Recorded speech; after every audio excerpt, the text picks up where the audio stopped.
What's a bizarre piece of history that sounds completely made up, but is 100 real?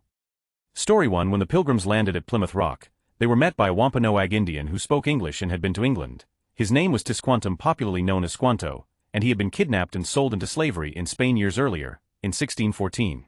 From there he was ransomed to freedom by Franciscan priests, eventually making his way to England and then back to Massachusetts in 1619, before the Pilgrims arrived in 1620. Story 2. For some time, wealthy Romans used asbestos napkins, because they could be cleaned by putting them into the fire, incinerating the dirt, but leaving the asbestos. Story 3. On March 3, 1876, chunks of red meat fell from a clear sky near Olympia Springs, Kentucky, covering a 100 by 50-yard area, witnessed by Mrs. Crouch. The Kentucky meat shower baffled locals. Theories range from vulture vomit to alien origins. A preserved sample, identified as animal lung tissue, is displayed at the Bath County History Museum. Story 4. A little boy once won an Olympic gold medal when he was recruited as a last-minute ringer for a rowing team. They were over the weight limit. He disappeared before they could award it to him. He never came forward and nobody knows who he was. Story 5. In the early 1950s, the CIA bought the entire world supply of LSD and spent the next 20 years just sort of randomly dosing people without their knowledge or consent, including their own office coffee supply, which explains some of that they got up to during the 60s. Story 6. Wilmer McLean, a Virginia merchant, is notable for his homes being the site of the beginning and the end of the American Civil War. His first home, near Manassas, was where the First Battle of Bull Run, First Manassas, broke out in 1861, with the house serving as General Beauregard's headquarters. To escape the war, McLean moved his family over 100 miles south to Appomattox Courthouse. Ironically, it was in his new home that General Lee surrendered to General Grant in 1865, effectively ending the war.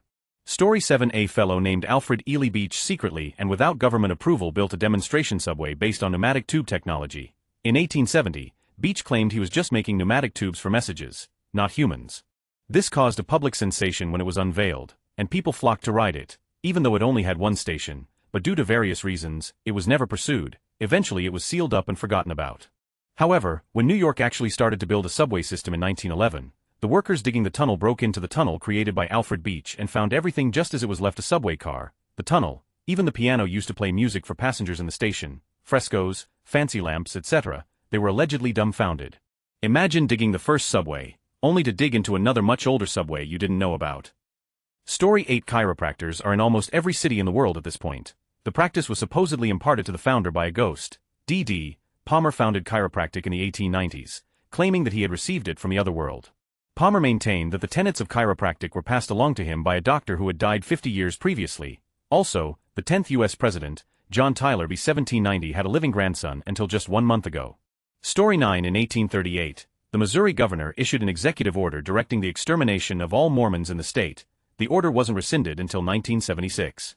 Story 10. Judy Cohen was one of the first female aerospace engineers. With her career beginning in the 50s, she worked on the Hubble Space Telescope and the Tracking and Data Relay Satellite on the Minuteman missile. She was pregnant and working for the Apollo space program when she went into labor.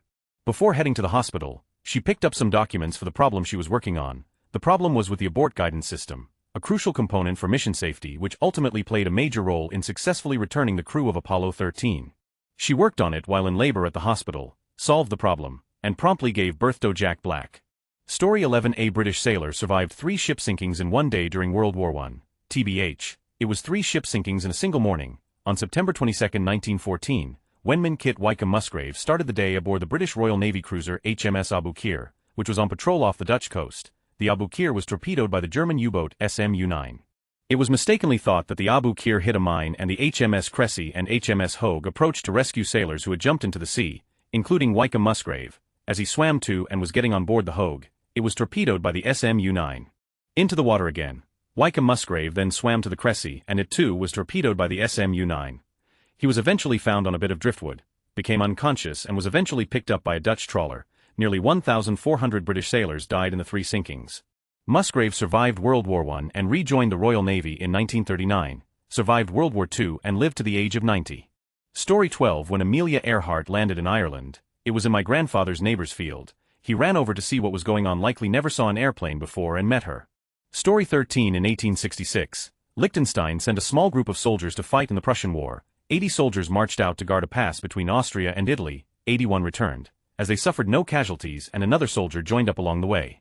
Story 14. The Outerbridge Crossing, in spite of being the bridge furthest south that connects NYC to the American mainland, is actually named after a former chairman of the New York Port Authority, Eugenius Outerbridge. Story 15. The American and Scottish versions of Dennis the Menace debuted on the same day. The two are not related and changed their names subtly in each other's respective countries of origin to avoid confusion. Story 16. H.R. 23261 aka the American Hippopotamus Bill in 1910 proposed to import hippos into the southern U.S., specifically Louisiana, but good luck enforcing state boundaries for hippos, as a new source of meat and to eat invasive water hyacinths. This obviously was not passed. Not to mention the approximate 120 hippos living wild in Colombia, thanks to Pablo Escobar, that were just kind of left there because removing them is too dangerous. Story 17. Tsutomu Yamaguchi, a Japanese man who was on a business trip at Hiroshima on August 6, 1945, he was working just 3 kilometers away from the blast. He was thrown off by the wave, but survived with minor injuries and no radiation exposure.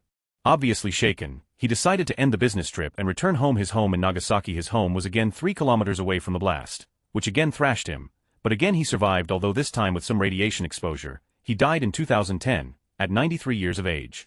Story 18. Mansa Musa, the richest man in history, on his way to a pilgrimage in Mecca, he gave away so much gold that it ruined the economies of multiple countries for years. More info. Musa's pilgrimage caravan included 60,000 companions, 12,000 slaves carrying 4 pounds of gold each, and 80 camels laden with 50 to 300 pounds of gold each. 500 of Musa's servants also rode before him, each carrying a 5-pound gold staff. Though Musa had more gold than he could have possibly spent on his journey, that didn't stop him from making an effort. He gave beggars huge ingots, overpaid at bazaars, and tipped with fistfuls of gold dust. Musa also reportedly ordered a new mosque built for him to pray at every Friday. In addition, he made formal charitable donations of 20,000 ounces of gold, 1,250 pounds each, at Cairo, Mecca, and Medina. The instantaneous and incalculable influx of gold into Cairo, Mecca, and Medina caused hyperinflation, the likes of which had never been seen before or since, and nearly impoverished all 3 great cities for over 10 years. Assuming a roughly equal distribution of the total gold load across all those aforementioned camels, Musa made at least 71,000 pounds of gold basically worthless by just plumb giving it away into climates that considered it scarce and valuable.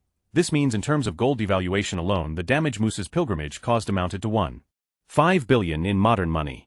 Story 19. In 1875, a fire broke out in warehouse storing whiskey barrels in Dublin. The heat and fire caused the barrels to burst, creating a river of whiskey that flooded the streets. When the fire was finally put out and the whiskey river subsided, there was a total of 13 fatalities as a direct result of the event. The cause of all 13 deaths was alcohol poisoning from excessive consumption. The Irish Times edited for better word choice and to add source. Story 21. Time a bunch of German nobles had a party so big the floor collapsed and dropped them into a big pit of. Edit. I wrote this in a few seconds to catch people's interest so they could look it up. I get it wasn't party, but that is faster to type. Story 21. In the 1950s, the Vostok research station in Antarctica was the scene of a fight between 2 scientists over a game of chess. When one of them lost the game, they became so angry that he attacked the other with an axe and even killed him. As a result, chess games were banned at all other Soviet Antarctic stations. Story 22. In the 1970s and 80s, the East German government gave steroids to children without consent from their parents, under a secret state-sponsored doping program known as State Plan 1425. The East German regime drugged thousands of athletes, many of them teenagers or even younger, with anabolic steroids like oral turinabol, often disguised as vitamins. The goal: win as many Olympic medals as possible to show the world that socialism was superior. Some of the most decorated athletes of the era were effectively lab rats, coached, controlled, and chemically enhanced by the state. Many later suffered serious health consequences, including infertility, depression, and organ damage. Some coaches and doctors were even awarded medals by the East German state for their scientific contributions. The full extent didn't come to light until after reunification, when files were opened and victims began to speak out. It's one of the darkest but real chapters of modern German history, Olympic glory at the cost of innocent lives. Story 23. Aimo Koivunen, a Finnish soldier who took a whole week's worth of meth and went on a one-man drug-fueled rampage against the Soviet forces, during which he got injured by a landmine, hunted and ate birds raw, and traveled several hundred miles on skis. And the crazy part is that he survived all this. Story 24. On June 30, 1974, Alberta King, MLK Jr.'s mother, was assassinated while playing the organ at Ebenezer Baptist Church in Atlanta. The shooter, Marcus Wayne Chunalt Jr., a 23-year-old black man, fired on her, killing her and a deacon. Chunalt, influenced by black Hebrew Israelite rhetoric, claimed he targeted black Christian leaders, believing they misled black people. He initially aimed for MLK Sr., but shot Alberta as she was closer. Story 25. In the 1970s, West Germany had a state-run program that placed foster children with known pedophiles. The results were as expected, with pretty much all of the mostly boys being molested and raped by their guardians. ETA full New Yorker magazine story for those interested. Story 26. I sincerely hope this gets attention and isn't buried in the thread, because it's a good one. The year is 1754 if memory serves. When George Washington was a young lieutenant serving the crown in a Virginian militia, he very literally started the French-Indian War by, in a case of mistaken identity, ordering his men to open fire on a band of unarmed French emissaries in the Ohio River Valley. This also led to him leaving military life, essentially after being told by his commanders that he was a failure and would never advance. Meanwhile, the French-Indian, also known as the 7 Years' War, rages for 7 years and involves multiple global forces. As a result of this war, England is broke and needs to replenish their coffers desperately. They do this by taxing the American colonies heavily. This leads to the colonies rising up and beginning the American Revolution, where now older George Washington ends up being called to lead the revolutionary forces as their general. Note it has been 2 decades since that day he ordered his men to ambush those French emissaries. America, with the help of France, wins that war and becomes an independent nation. George Washington is almost unanimously elected as the leader of this new nation. So, to summarize, a young George Washington made a career-ending mistake of ordering an ambush which kicked off the 7 Years' War, which led to England being broke, which led to them taxing the colonies, which led to the American Revolution, which led to him returning to military service as the leader of the army, which led to America winning, and then his election to the first presidency, becoming the leader of a new nation. It is the greatest story of failing upwards in history that I can think of. It's absolutely insane, and completely true. Story 27. Davy Crockett wrote in his journals about his encounter with a Bigfoot while rallying troops for the Texas Revolutionary War against Mexico. The creature warned him of his impending doom. He died at the Alamo 6 months later. Story 28. Operation Plumbat. Israel's elaborate scam to steal hundreds of barrels of yellow powder uranium in 1968 after the French cut them off. This stolen uranium became the entire basis for their modern nuclear program. Edit another totally unrelated historical incident I'd like to add. Back in the 1860s, a group of Irish immigrants called the Fenians fled Ireland during the UK occupation and came to the USA. After the American Civil War, they came up with the absolutely insane idea to invade Canada in order to trade it back to the British in exchange for Irish independence. They attempted 2 invasions, and both failed miserably. Story 29. The USA twice elected a convicted felon and rapist who publicly said he could grab women by the, or shoot someone on 5th Street with no consequences. Story 30. The largest civil war in human history happened in the mid-1800s in China after a man failed the civil service exam, got sick, had a mental breakdown while reading a poorly translated copy of the Gospels, and came to the conclusion that he was Jesus' Chinese brother. Story 31. A Chinese guy who claims to be the brother of Jesus Christ established a classless state socialist gender segregationist kingdom against the Qing dynasty which caused deaths of between 1 to 2 times of that of World War I and roughly 30 to 40 times of that of the roughly concurrent U.S. Civil War. Story 32. The first words uttered by a European on Columbus' expedition to the Native Americans was in Arabic. Columbus had brought an Arabic-speaking Spanish Jew with him to act as a translator with the Indians. Story 33. In 1862, while visiting General George McClellan and the Army of the Potomac during the Peninsula Campaign, Abraham Lincoln personally led a small unofficial expedition that saw the Union take control of the Norfolk Naval Yard, and led the Confederates to have to burn their best ship, the Merrimac, also known as the Virginia. Story 34. People in the Middle Ages took honey mustard very seriously. Like, there was clergy involved in the mixing process, but then one guy was just like, hey, maybe we can just make honey mustard whenever we want, we don't have to have a ceremony and a priest. I mean, it's good, but I don't think it needs all that pomp. And then the rest of the town was like, you are wrong, and now you have T.O. die. And yeah, they totally beheaded him. Story 35. WW1 started because of an assassination, but it was actually a failed assassination at first. As Franz is driving through the city, he's on a planned route and his killers are waiting for him. They know where he's going to be. The first 2 guys chicken out. The third guy threw a bomb and it bounced off the car and hit the one behind them. He freaked out and took a cyanide pill, then jumped into the nearby river. The cyanide was too weak and just made him sick. It wasn't deadly. The river was like 2 feet deep at that time. It wasn't deadly, he was captured alive. So Franz gets to his destination and gives his speech, makes jokes about the would-be assassins. Then he talks to his security about getting him the out of town safely. They say they have an alternate route planned. No worries, they get in the cars and take off. But nobody told the drivers the new plan. The drivers continue the old route until someone in charge says, hey, turn around, you're going the wrong way. The driver stops right away to turn around, literally right in front of the last assassin who was sitting at a coffee shop. Blam. WW1. Story 36. Viggo Mortensen broke his toe during the filming of The Lord of the Rings. They used the shot because his scream of anguish lent itself well to the scene. Despite this, he did not win the Academy Award for Best Actor. Story 37. During the early 19th century, when Britain was at war with France, a French ship was shipwrecked near Hartlepool. One of the survivors was a monkey. The locals, having never seen such a thing before, thought it was a hairy French spy and hung it by the neck. Story 38. In 1866, in the Austro-Prussian War, the Bavarians invaded parts of what is now Thuringia. A Bavarian unit occupied the town of Schlesingen, only to get absolutely drunk and march home shortly afterwards, when the Prussians invaded Bavaria.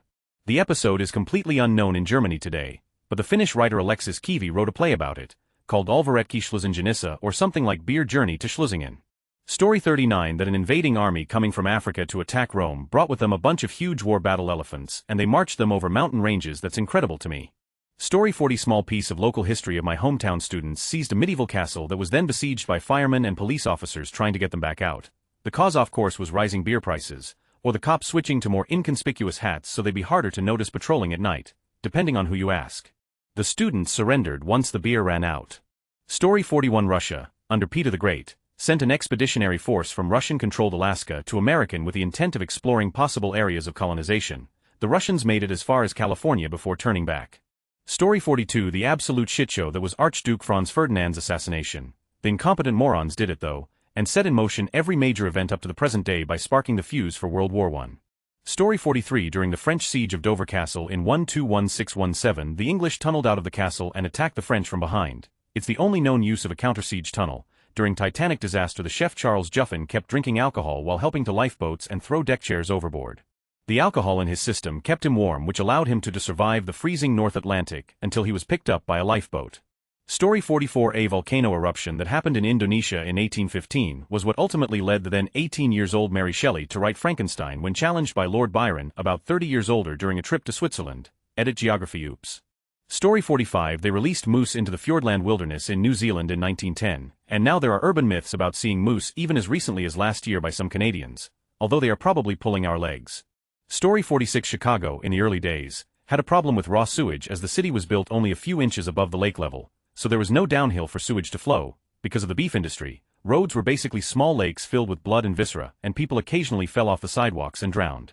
Their solution: get an army of people with screwjacks and literally raise the entire city one story, build a sewer system underneath, then fill it in with dirt. They also took the opportunity to move a few buildings around, including an entire hotel filled with guests.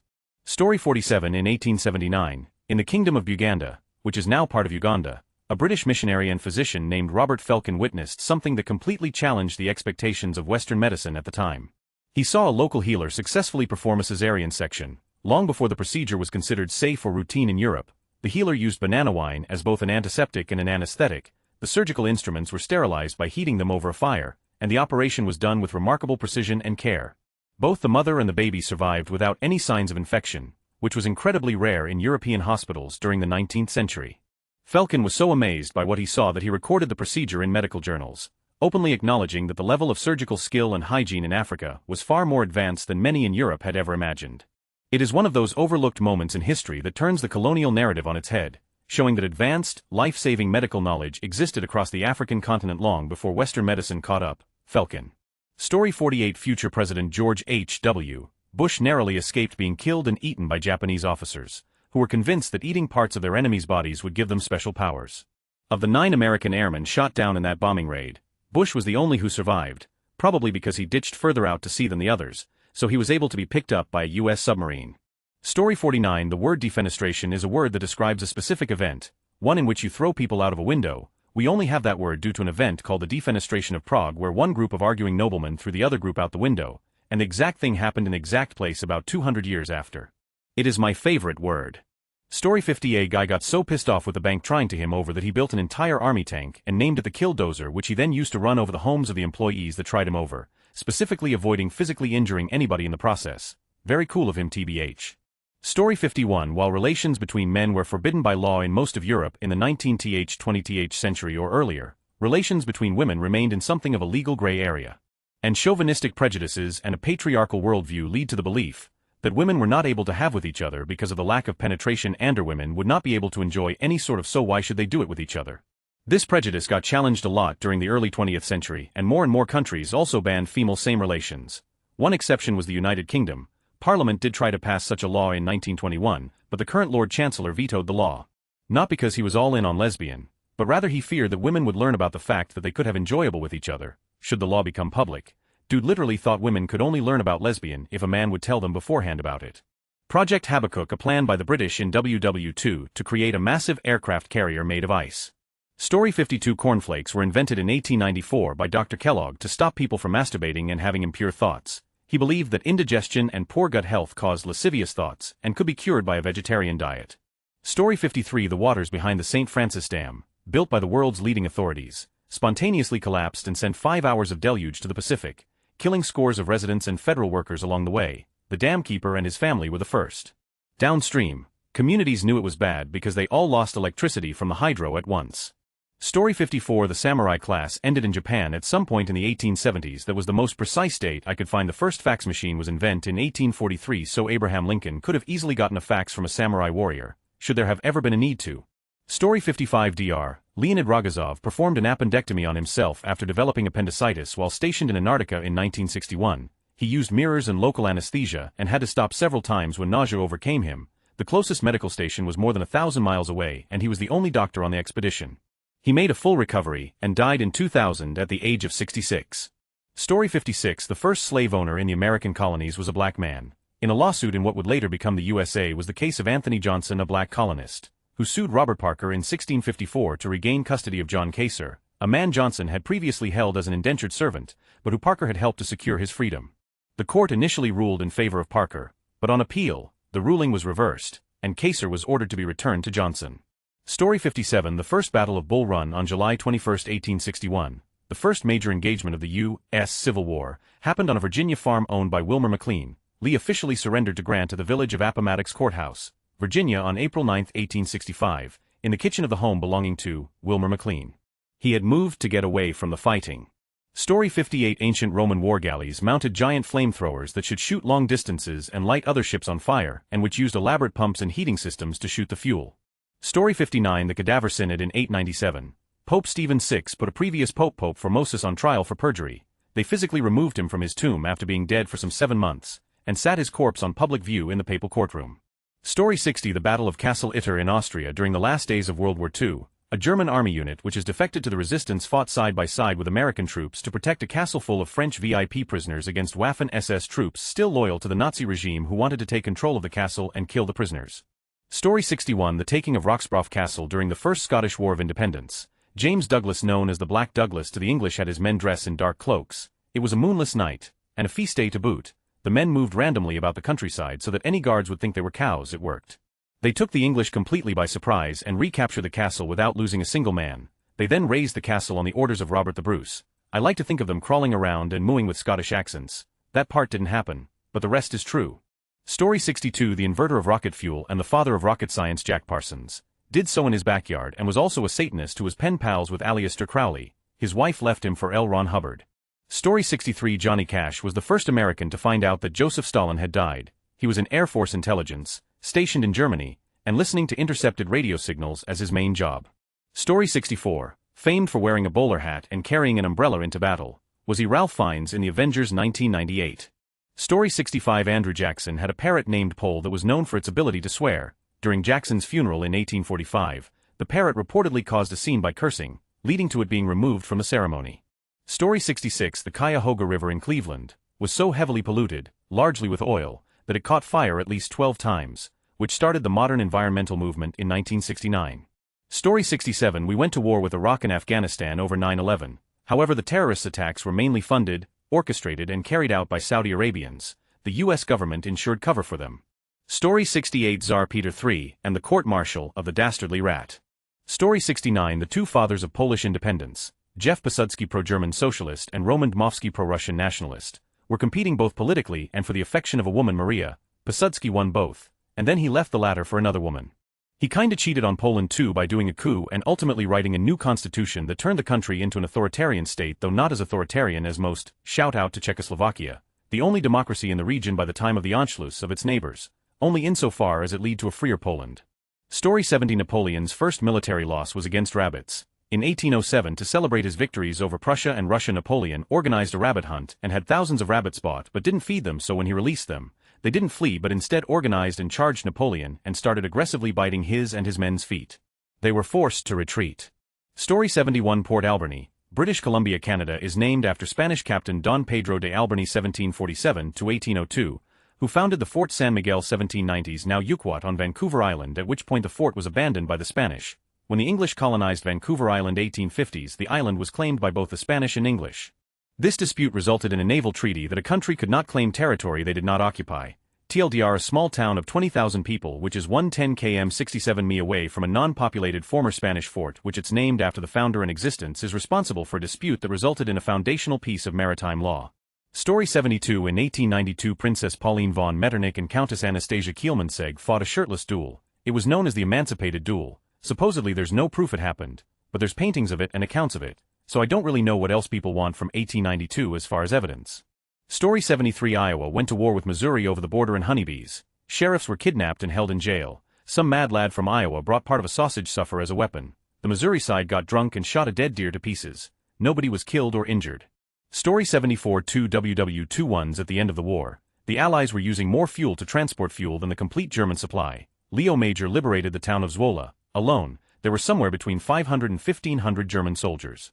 The Wikipedia article about the liberation reads like fiction and starts with earlier in the war. Leo Major had already taken part in multiple one-man combats against large groups of Germans.